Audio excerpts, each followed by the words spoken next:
Sekarang kita hitung 1 hektar sawit. 1 hektar sawit sekarang mungkin 600 kilo ya per hektar, kita anggap saja. 600 kilo saat ini harga anggaplah 4.000. Karena Jangan lupa subscribe ya guys, karena dengan Anda mensubscribe channel ini, maka Anda mendukung channel ini untuk berkembang. Dan jangan lupa tekan tombol like-nya ya, oke? Supaya semua pertanyaan Anda dapat dibahas di channel ini. Thank you, selamat menonton. jumpa lagi bersama saya. Baik, kawan-kawan, sesuai dengan janji kemarin, saya kali ini di kesempatan video ini membahas tentang yaitu emas di Riau. Emas di Riau seperti yang kita tahu itu adalah sawit, kelapa sawit ya. Jadi kelapa sawit ini sekarang menjadi komoditas utama atau keunggulan petani-petani yang ada khususnya di Provinsi Riau. Oke, saya sesuai dengan janji saya kemarin, yaitu ingin membuat video tentang pengalaman kami dan sekeluarga selama berkecimpung di dunia kelapa sawit. Jadi berdasarkan pengalaman ya, bukan ilmu yang berdasarkan sekolah seperti sekolah tentang ilmu pertanian, bukan, tapi berdasarkan pengalaman. Jadi nanti kalau ada kesalahan-kesalahan boleh dikoreksi, boleh dibantu klarifikasi di kolom komentar. Oke. Jadi singkat cerita begini kan kawan. Saya berkecimpung di dunia sawit ini itu sudah hampir, dengan keluarga itu sudah hampir sekitar 20 tahun hampiran. Jadi pada masa itu, pada waktu itu sawit itu mulai berkembang itu tahun 2012 ke atas. Jadi dulu pertama kali kami memulai sawit itu sekitar tahun 2005 ya, 2005 ya. Dimana harga sawit pada saat itu per kilo hanya menyentuh 700 rupiah per kilo. Dan kami saat itu, sebelum itu kami fokus kepada yang namanya karet ya. Kalau orang sana mungkin lebih akrab yang namanya getah. Jadi karet ini pada waktu itu kebetulan masalah di karet ini yaitu gampang kena komes bahasanya kalau di tempat saya. Kalau yang umumnya itu gampang kena jamur. Jadi kalau udah berjamur dia kulit pohon karet, maka secara otomatis karet atau getah cairan yang tadi turun, yang kita toreh tadi, itu akan berkurang. Maka itu masalahnya yang mendasar di karet. Setelah itu kami potong, kami tebang, kami ganti dengan sawit. Pada masa itu memang merintis sawit di tahun 2004 tadi ya, 2004-2005 tadi itu memang luar biasa sulit ya. Pada waktu itu kita harus mencari bibit. Kenapa mencari, tidak membeli? Ya jelas, karena kalau membeli pada saat itu mungkin yang budidaya sedikit. Yang kedua juga harganya pasti mahal. Jadi kami pada waktu itu masih mencari, atau bahasa sana itu kampung namanya leles atau marihat ya kan. Jadi setelah itu kita kecambah dulu. Ada beberapa bulan kita kecambah di rumah, kita pindahin ke polybed. Setelah dipindahin polybed, maka pohon atau kecambah tadi yang sudah tumbuh kan mulai besar.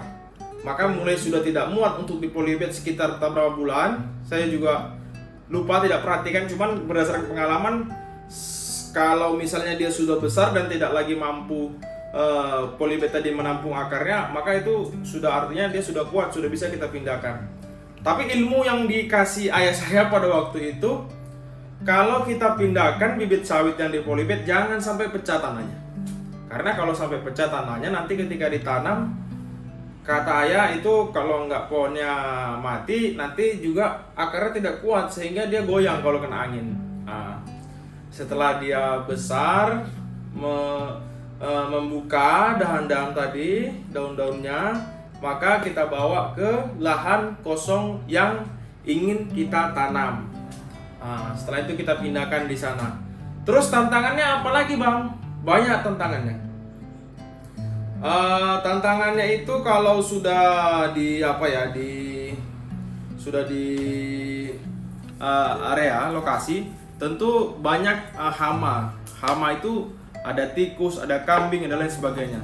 Cara menghindarinya bagaimana? Berdasarkan pengalaman yang pernah kami lakukan, itu ada namanya di sana oli bekas kaleng oli, itu kaleng oli Union, besar biasanya sebesar humidifier ini. Jadi nanti dibelah, dimasukkan ke situ dari mulai dasar tanah hingga dahannya agar tertutup. Kenapa hanya itu saja atau bisa pakai seng juga? Kenapa hanya itu saja? Karena kalau yang dimakan itu daun oleh tikus atau oleh kambing dan lain sebagainya, mungkin pohon tersebut masih bertahan. Tapi kalau yang dimakan adalah pucuk tunas setengah dari sawit tersebut, maka kemungkinan sawitnya akan mati gitu. Setelah dipindahkan, tentu kita akan adakan perawatan. Ya kita kalau masih kecil sih, sepengalaman kami itu paling pupuknya ya mungkin 6 bulan sekali gitu. Kita lihat dia butuhnya apa gitu. Kadang ada NPK, ada KCL, ada Posca.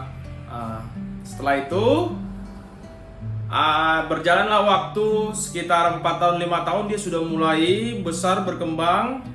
Di situ sudah mulai muncul bunga-bunga buah sawit tadi. Kita biarkan sampai dia nanti betul-betul menjadi sawit. Setelah itu bukan langsung berhasil, masih banyak lagi yang harus kita lalui. Apa itu yang harus kita lalui? Tentunya yang kita harus lalui di sawit itu selanjutnya, yaitu nanti pertama itu tidak akan jadi langsung buahnya. Tentu ada buah busuk namanya. Buah busuk ini berjalan sekitar beberapa bulan, nanti mau tidak mau harus kita panen, daripada yang hasil selanjutnya juga seperti itu sama gitu. Jadi kita panen, kita selesaikan buah busuk tadi. Selanjutnya sekitar 6 tahun itu sudah mulai normal dengan mungkin kalau di sana bahasanya dodosan ya, dodosan. Jadi tidak menggunakan gala yang panjang, masih menggunakan seperti kayu untuk mendodos gitu, untuk mendorong putusnya pelepah-pelepah tadi, dahan-dahan tadi, untuk jatuhnya sawit tadi. Itu mungkin sekitar sampai 2 meter nanti juga masih menggunakan dodos, karena kalau menggunakan gala atau egrek tadi, piper tadi, untuk ditarik itu susah ya, kena tanah gitu. Jadi dia payah karena dia tarik bukan dorong ya. Oke, selanjutnya kawan-kawan bertanya juga, Bang, kenapa kok pilih investasi sawit? Dulu kami sudah prediksi sih, sekeluarga kami dulu prediksi bahwa ayah saya selalu bilang sama saya, sawit ini bakal menjadi komoditas utama bagi petani esok sekitar 10-20 tahun mendatang. Saya tanya, kenapa begitu Pak? Ya, karena semakin banyak pertumbuhan manusia, populasi manusia meningkat dari tahun ke tahun, maka kebutuhan-kebutuhan pokok itu akan semakin meningkat. Karena sawit ini adalah bahan pokok utama untuk pembuatan minyak goreng, mentega, dan lain sebagainya. Tentu semakin banyaknya manusia, daya beli yang bahan pokok tadi seperti minyak goreng itu, baik ibu-ibu, bapak-bapak, remaja dan lain sebagainya, semakin meningkat. Begitu, maka otomatis harga juga akan naik. Karena semakin banyak permintaan, maka harga akan semakin naik, seperti hukum ekonomi yang kita ketahui. Jadi tahun 2009 atau 2008 itu pernah mengalami krisis harga sawit hingga 300, di mana pada saat itu petani sudah banyak meninggalkan petani sawit gitu, meninggalkan bekerja untuk bertani sawit. Mereka beralih profesi, banyak yang ke karet, banyak yang lain sebagainya gitu kan. Tetapi kami tetap bertahan pada saat itu. Walaupun kita 1 kilo itu cuma dihargai Rp300, tapi mau tidak mau, daripada tidak dipanen nanti pohonnya rusak. Sawit ini kalau tidak dipanen pohonnya rusak. Maka kita harus panen, kita selesaikan begitu. Oke, beriringnya waktu naik sampai 1000, naik lagi 1200, naik lagi 1500, naik 2017 semakin naik, sekarang 2022 sudah menyentuh di angka 4000. Gila ya, 4000 guys, 4000. Oke, kita masih ke dalam perawatan ya, kita masih bahas perawatan. Jadi Bang, kalau dia sudah besar, sudah dodosan 2 meter atau sudah mulai egrek, bagaimana perawatannya? Kami dulu tidak pernah yang namanya mupuk telat ya. pupuk itu minimal 3 bulan sekali untuk yang sudah memang hasil produksinya sudah menetap ya. 3 bulan sekali kita lihat tanahnya dia membutuhkan apa gitu.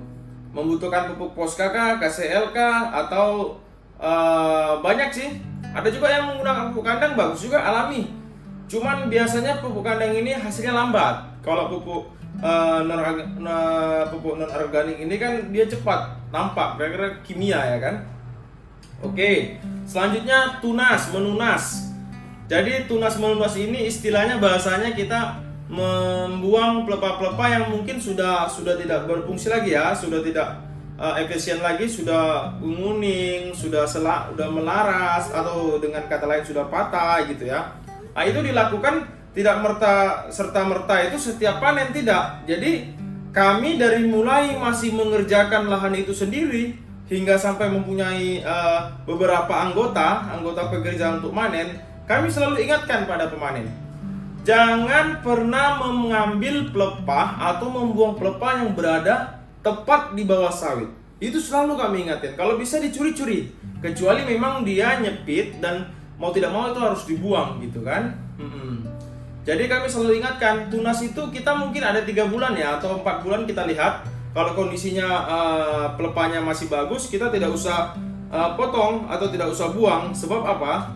Itu kalau kita lihat sawit itu berbuah kan dari dahan ya, dari ketiak-ketiak dahan tadi, dari tempat-tempat tadi.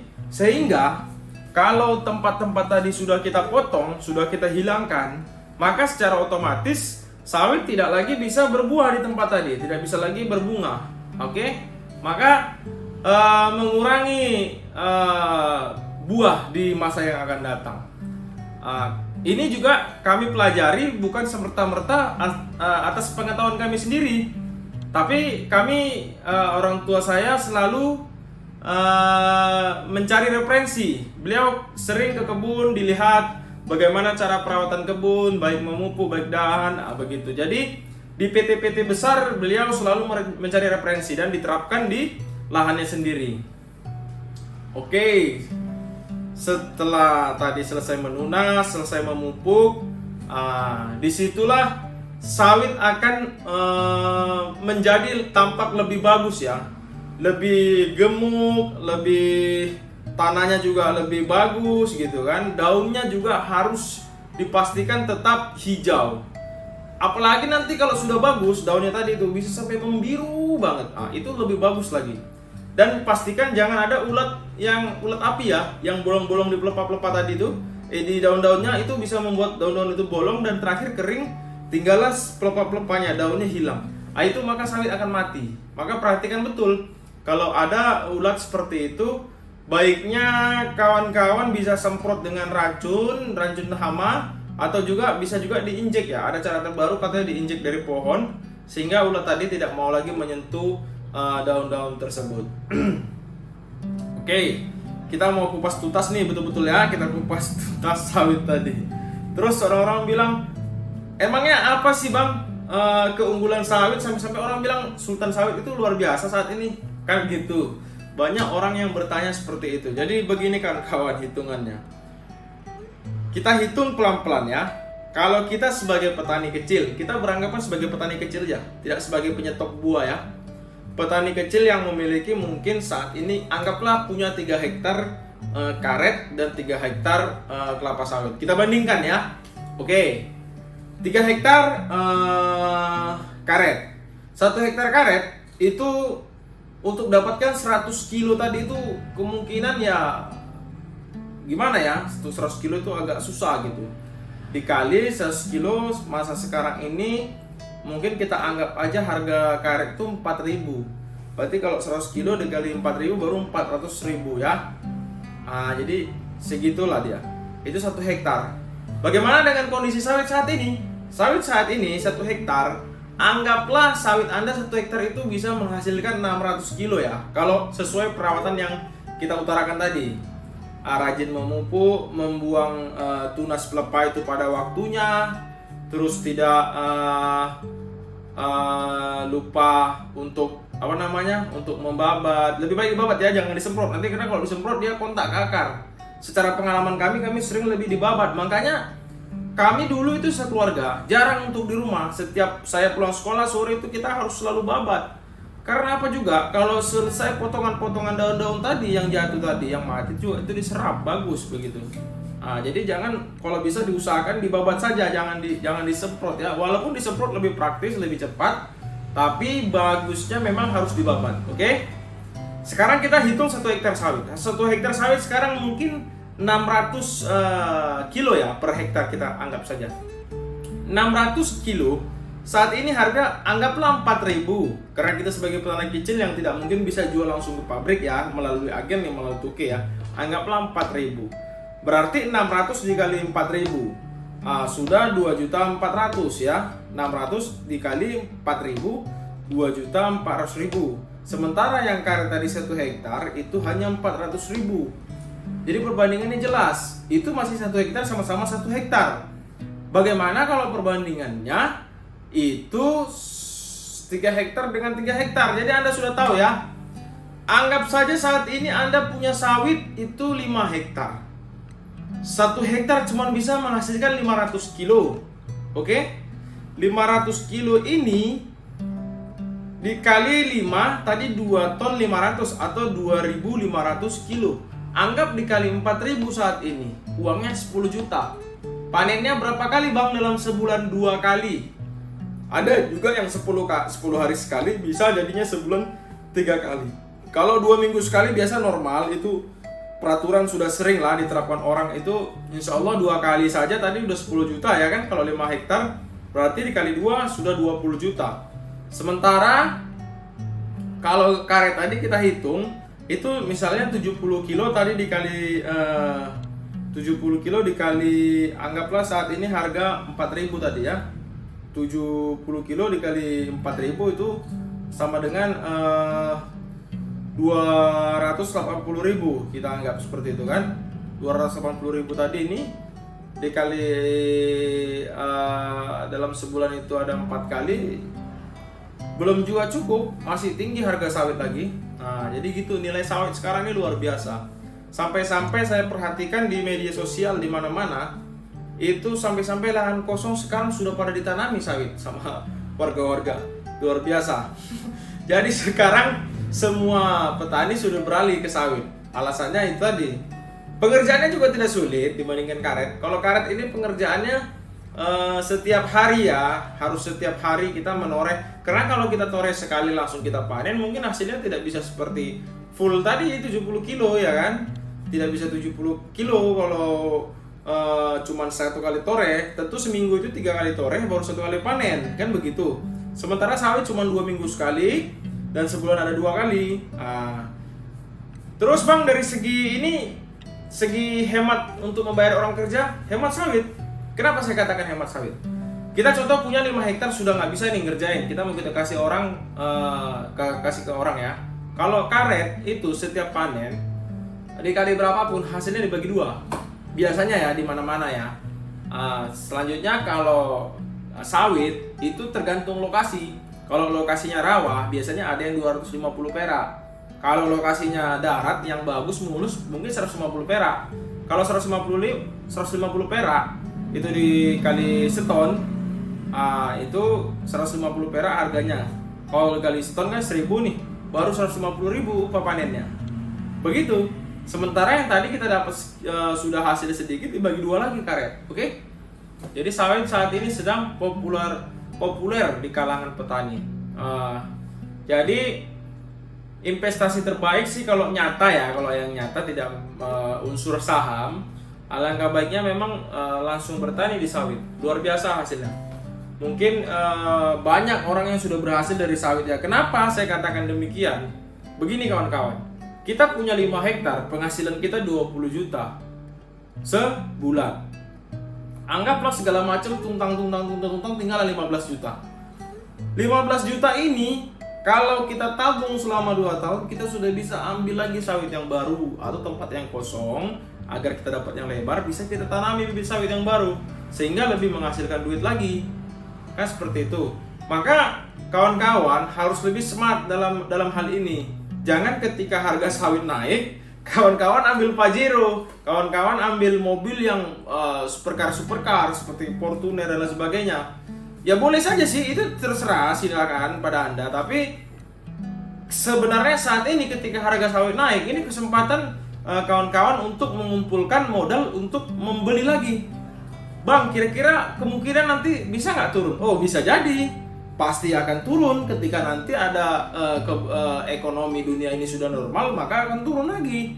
Ketika turun lagi tentu orang banyak lagi jual sawit, sementara kita tadi yang sudah bermodal, sudah lama mengumpulkan uang tadi, kita sudah bisa beli baru lagi, sehingga hasilnya tidak akan ada kurang, tetap bertambah terus begitu. Bayangin loh, 5 hektar sudah bisa 20 juta per bulan.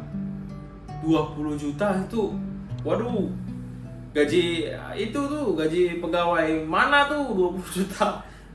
Jadi lebih smart. Yuk, kita sebagai petani sawit, mari kita berikan edukasi, kita kasih pemahaman bagaimana cara-caranya. Saya memang terus terang ya, bersama keluarga itu memang tidak ada basic ilmu pertanian.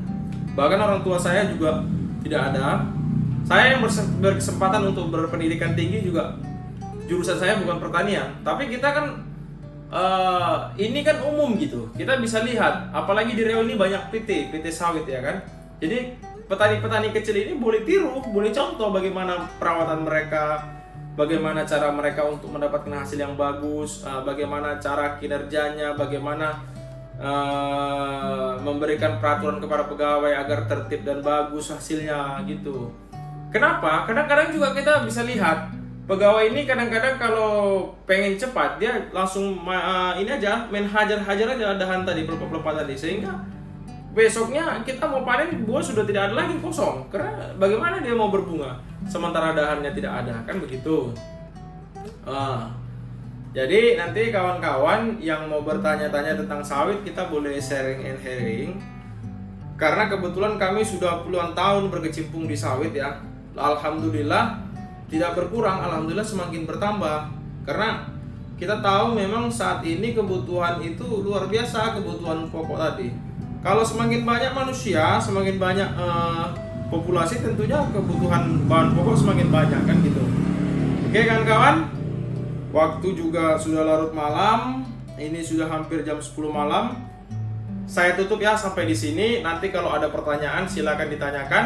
Saya hari ini sengaja pinjam studio Mami karena studio saya sedang dalam perbaikan atau renovasi. Nanti kawan-kawan semua jangan lupa like, subscribe, and nyalakan tombol notifikasinya agar kawan-kawan tidak tertinggal video saya selanjutnya. Oke?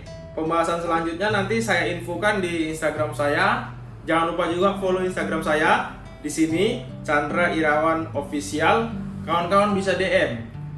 Saya alhamdulillah sudah banyak istilahnya yang saya lalui. Jadi ketika kawan-kawan butuh apa yang bisa saya jawab, saya jawab. Apa yang bisa saya kasih, bisa saya ajarkan, saya ajarkan. Oke? Oke. Selanjutnya kita besok membahas masalah tentang kuliah, boleh juga. Nanti kita bahas bagaimana perjalanan saya selama kuliah. Boleh juga. Terus bagaimana saya bertemu dengan Mami juga boleh kita bahas. Oke? Jadi kawan-kawan jangan lupa tetap stay tune di channel saya. Dan selamat jumpa. Tetap sehat selalu, jaga kesehatan. Jangan sampai Anda terkena penyakit, karena harta yang paling berharga adalah kesehatan dan keluarga. Salam sukses.